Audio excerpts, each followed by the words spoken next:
এই গ্রামে হঠাৎ করেই সব মেয়েগুলো প্রেগনেন্ট হয়ে যায়। এমনকি যারা বিয়ে করেনি তারাও এক অজানা কারণে প্রেগনেন্ট হয়ে গেলে পুরো গ্রামবাসী ভাবনায় পড়ে যায়। ওই দিন সকাল 10টায় তাদের গ্রামে একটা ফেস্টিভ্যালের আয়োজন করছিল, কিন্তু কিছুক্ষণ পরে ওই গ্রামের সমস্ত মানুষ অজ্ঞান হয়ে পড়ে। এমনকি ওখানে থাকা পশু পাখিরাও জ্ঞান হারিয়ে রাস্তায় যেখানে সেখানে পড়ে থাকে। মুহূর্তের মধ্যেই সারা দেশ জুড়ে এই খবর ছড়িয়ে পড়ে, আর তাদের গ্রামে তখন এই ঘটনা ইনভেস্টিগেশন করার জন্য পুলিশ চলে আসে। যদি কেউ ওই গ্রামের সীমানার ভেতর ঢুকতে চায় তখনই সে অজ্ঞান হয়ে যায়। সেজন্য তাদের ওখানে সুজান নামে একজন সায়েন্টিস্টকেও পাঠানো হয়। আর তাদের গ্রামের হসপিটালের ডাক্তার অ্যালেন শহর থেকে এসে দেখে যে সমস্ত মানুষজন জ্ঞান হারিয়ে পড়ে রয়েছে। তবে এই ঘটনাটা আসলে কেউই বুঝতে পারে না। যখন ঠিক বিকেল 4টা বাজে, ঠিক তখনই তাদের সমস্ত মানুষজন সবাই আবার জ্ঞান ফিরে পায়। আর এরপর পরিস্থিতি স্বাভাবিক হয়ে গেলে কয়েকটা দিন পেরিয়ে যায়। কিন্তু অল্প কিছুদিন পরে গ্রামের মেয়েরা বুঝতে পারে যে তারা আসলে প্রেগনেন্ট হয়ে গেছে। যেই মেয়েটির কোনোদিনও বিয়েই হয়নি সেই মেয়েটিও প্রেগনেন্ট হয়ে যায়। এই ঘটনায় তাদের গ্রামের সবাই অনেক বেশি চিন্তায় পড়ে যায়। আর এরপর সরকারের পক্ষ থেকে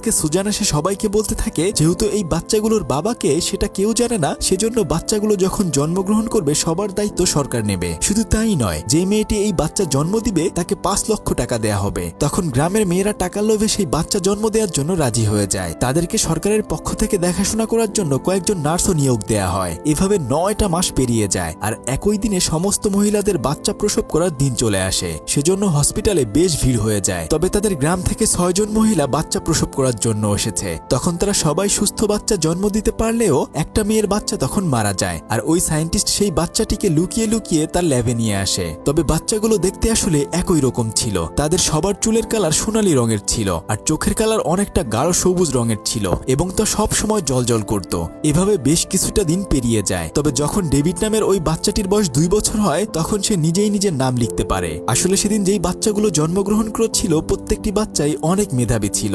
আস্তে আস্তে ওই বাচ্চাগুলো যখন বড় হয় তখন তারা দেখতে সবাই একই রকমের হতে থাকে। একদিন যখন একটা বাচ্চার মা তার জন্য স্যুপ রান্না করছিল, তখন ওই বাচ্চা মেয়েটি তার চোখ দিয়ে তার মাকে হিপনোটাইজ করে গরম পানির ভেতর তার মায়ের হাত ডুবিয়ে দেয়। কেননা তার মা তাকে যে স্যুপ খেতে দিয়েছিল ওটা অনেক বেশি গরম ছিল। সে রাগ করে তার মায়ের হাত পুড়িয়ে দেয়। যখন তাকে হসপিটালে নিয়ে যাওয়া হয় তখন ডাক্তার অ্যালেন তাকে জিজ্ঞেস করে, তোমার হাত কিভাবে পুড়ে গিয়েছে? কিন্তু আসলে ওই মহিলাটি কোনো কিছুই বলতে পারে না। আর এর কয়েকদিন পরে দেখা যায় যে ওই মহিলাটি নিজেকে নিজেই পানির ভিতর লাফ দিয়ে শেষ করে দিয়েছে। এখন তাদের গ্রামে মাঝে মাঝে এমন ধরনের অদ্ভুতুড়ে ঘটনা ঘটতে থাকে। এভাবে আরো 5টা বছর পেরিয়ে যায়। তবে এখন সেই বাচ্চাগুলো মোটামুটি সবাই অনেক বড় হয়ে গেছে। তারা যখন স্কুলে যায় সবাই তখন জোড়ায় জোড়ায় একই সাথে স্কুলে যেতে থাকে। আর তারা তখন অন্যান্য বাচ্চাদের সাথে একদমই মেলামেশা করে না। তাদেরকে দেখে মনে হয় তারা জোড়ায় জোড়ায় এই পৃথিবীতে জন্মগ্রহণ করেছে, আর একজন আরেকজনকে অনেক দিন ধরে চেনে। তবে ডেভিড নামের সেই ছেলেটি সবসময় একা একা থাকতো, কেননা তার সাথে মেয়েটি তো অনেক আগেই মারা গিয়েছে। তবে একদিন একটা মেয়ের চোখের ডাক্তার